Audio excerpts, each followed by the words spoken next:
का व्यापार। उठो जवानों आगे आओ, लड़कर नया समाज बनाओ। जाति धर्म के झगड़े छोड़ो, सही लड़ाई से नाता जोड़ो। जाति धर्म के झगड़ों में हम बर्बाद तुम बर्बाद, सबको शिक्षा सबको काम, वरना होगी नींद हराम। ठेका प्रथा बंद करो, पक्के रोजगार का प्रबंध करो। 30 करोड़ है बेरोजगार, धर्म में नहीं बटेंगे, मिलजुल कर संघर्ष करेंगे। इंकलाब जिंदाबाद। जिंदाबाद जिंदाबाद। दोस्तों, हम लोग दिशा छात्र संगठन और नौजवान भारत सभा के कार्यकर्ता हैं और अभी हम लोग एक अभियान चला रहे हैं, शिक्षा और रोजगार अधिकार अभियान। इसमें हम लोगों ने 10 मांगे अपनी रखी है और उन मांगों को लेकर के गांव, कस्बों, मजदूरों, छात्रों के बीच में, कर्मचारियों के बीच में जा रहे हैं कि इन मांगों को लोगों के बीच में स्थापित किया जाए। जिसमें हमारी पहली मांग है कि चाहे अधिकारी का लड़का हो या एक मजदूर का लड़का हो, अगर ये एक लोकतांत्रिक देश है तो हर बच्चे के लिए एक बराबर शिक्षा व्यवस्था होनी चाहिए। लेकिन हालत ये है कि हमारे देश में शिक्षा के 2 तंत्र मौजूद हैं। एक सरकारी तंत्र है जो लगभग बर्बादी के कगार पे पहुंच चुका है और दूसरी तरफ प्राइवेट कॉन्वेंट स्कूलों का ढांचा है जहां पर कि आपकी जैसी औकात हो वैसे आप जाकर के अपने बच्चों को पढ़ाइए। 100 रुपए महीने भी दे सकते हैं, वैसे स्कूल भी खुले हुए हैं, और लाख 1.5 लाख रुपए दे सकते हैं तो वैसे स्कूल भी हैं। ऐसे में होगा क्या? ऐसे में होगा ये कि जिनके पास पैसा होगा वो तो अपने बच्चे को बेहतर से बेहतर स्कूल में भेज सकते हैं, लेकिन जिनके पास पैसा नहीं होगा उनके सामने क्या विकल्प है? ऐसे में एक मजदूर के सामने हमेशा विकल्प यही रहेगा कि एक मजदूर हमेशा अपने बच्चे को मजदूर ही बना पाएगा। वो कभी सपने में भी नहीं सोच सकता है कि वो डॉक्टर, इंजीनियर, लेखक, वैज्ञानिक, चित्रकार बना सके, क्योंकि हर इंस्टीट्यूट के सामने पैसे की मोटी दीवार है जिसको वो कभी क्रॉस कर ही नहीं सकता है। ऐसे में हम लोगों का ये मानना है कि अगर एक लोकतांत्रिक देश है तो हर बच्चे के लिए एक बराबर शिक्षा व्यवस्था मुहैया कराया जाए, और ये तभी संभव है जब पूरा का पूरा शिक्षा का तंत्र सरकार के कंट्रोल में हो।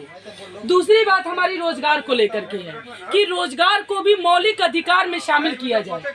वैसे तो हमारे संविधान में जीने का अधिकार है, लेकिन जीने के अधिकार का क्या मतलब है कि जीने के लिए जो जरूरी चीज है रोजगार, वो मिले ही ना। कैसे कोई जिएगा? 30 से 34 करोड़ नौजवान बेरोजगार हैं और लॉकडाउन ने इस बेरोजगारी को और ज्यादा बढ़ाया है। पहले लॉकडाउन में 12 करोड़ लोग बेरोजगार हुए थे, दूसरे लॉकडाउन में केवल जनवरी से मई के बीच में 2.5 करोड़ लोग बेरोजगार हुए हैं। और सरकार रोजगार देने के बजाय रोजगार खत्म कर रही है। एक सरकारी विभागों को प्राइवेट हाथों में सौंपा जा रहा है। जब सारे सरकारी विभाग प्राइवेट हाथों में जाएंगे तो इसका नतीजा क्या होगा? इसका नतीजा ये होगा कि महंगाई बढ़ेगी। जो आप रेलवे में 200 रुपए अगर टिकट दे रहे थे आप यात्रा करने के लिए, हो सकता है कि जब प्राइवेट हो जाए वो चीज तो आपको 400। 35 छात्र आत्महत्या करने के लिए मजबूर हैं और आज छात्रों के साथ हो क्या रहा है? सारे विभाग में पद खाली पड़े हुए हैं, लेकिन उन पदों को धीरे धीरे करके समाप्त किया जा रहा है। पुलिस विभाग में 5 लाख पुलिस कर्मियों की कमी है, और चिकित्सा की बात करें तो 16 लाख डॉक्टरों की कमी हमारे देश में। 2 लाख से अधिक रेलवे के कर्मचारियों की भर्तियां रुकी हुई हैं।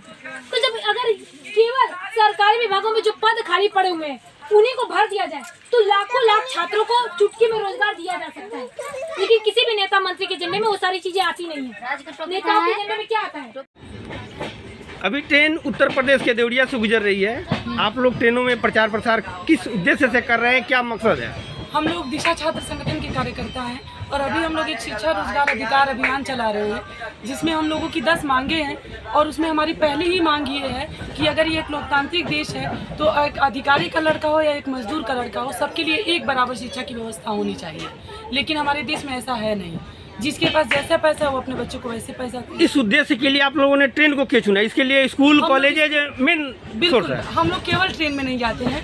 हम लोग चूँकि अभी ये जा रहे थे कि कार्यक्रम में, तो हम लोग सोचे इन लोगों के बारे बीच में भी कुछ बताते हैं, लेकिन हम ज़्यादातर गाँव, कस्बों में, कर्मचारियों के बीच में, मजदूरों के बीच में, छात्रों के बीच में, आम नागरिकों के बीच में इस मुहिम को लेकर के जा रहे हैं। आपका नाम और पद? मैं अंजलि हूँ, दिशा छात्र संगठन से। कहाँ से हुई? गोरखपुर। मेरा नाम विकास है, मैं गोरखपुर से हूँ।